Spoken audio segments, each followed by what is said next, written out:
Hello everyone. This is going to be our first video for the summer assignment. I'll be doing a short video for each of the pages. Pages 7, 8, and 9 with all the trig stuff are going to be a little bit longer. But these other pages are going to be quite short. I'm just going to do a quick overview of what I'm expecting for you on each of the pages, give you an example, and then I'll have you pause the video, try one of them on your own, and then you'll resume the video and see if you got the correct answer. Okay, so page 1 is all about parent functions and determining their domain and range. Now I have the 8 generic parent functions here with their graphs. So linear, quadratic, cubic, absolute value, the reciprocal function, which is 1 over x, exponential, logarithmic, and square root. So you have the graphs of all of these functions.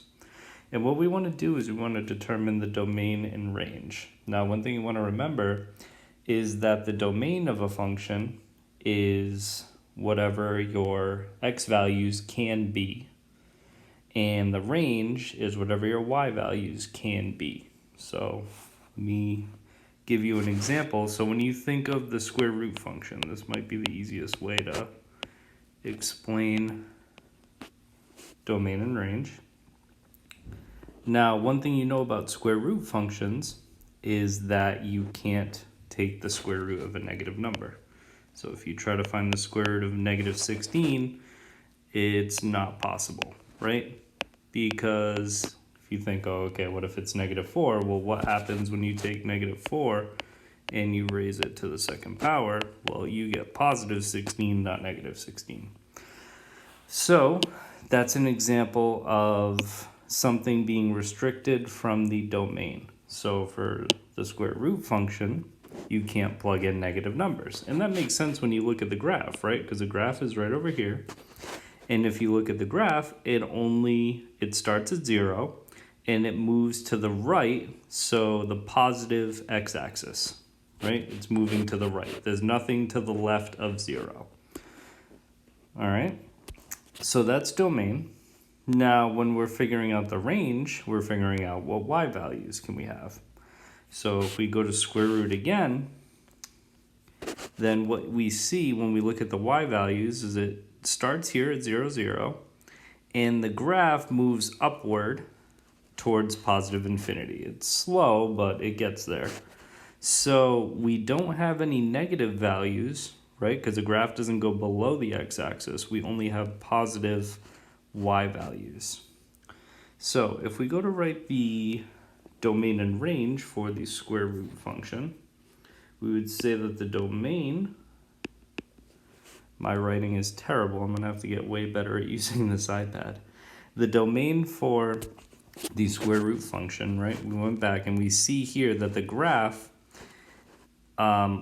is only defined for positive x values, right? So the domain, what numbers can we plug in for x, is going to be all the positive numbers. So we're going to start at 0, and I'm going to put a bracket around 0 because that is included in the domain. The square root of 0 is 0. And it goes to positive infinity. And so the domain is from 0 to positive infinity. Remember, you never put brackets around infinity because infinity is not a number. Okay, so now when we look at the range, what are the y values? So now you're looking up and down. Again, there's no negative y values that are accounted for with our graph, only positive y values. So when we go to write the range, that's going to be also the same exact thing. Start at 0, and it goes up to positive infinity. All right, so you have the graphs, so you can use the graphs to determine, okay, does it cover the entire x-axis? Is there only parts of it? How does it work, right? So what I'm going to do is I want you to pause this video right now, and I want you to try doing the domain and range for the reciprocal function. So question number 5. So pause the video here, try question 5, and then when you've done it and you want to check your work, resume and I'll give you the answer. Okay, so you should have completed question 5. So now let's see if you got it correct. So we're trying to figure out the domain and range for f of x equals 1 over x. So what numbers can we plug in for x? Now we could plug in negative values, we could plug in positive values, but if you notice, the one value that isn't accounted for on the x-axis is 0, because you can't have 0 in the denominator.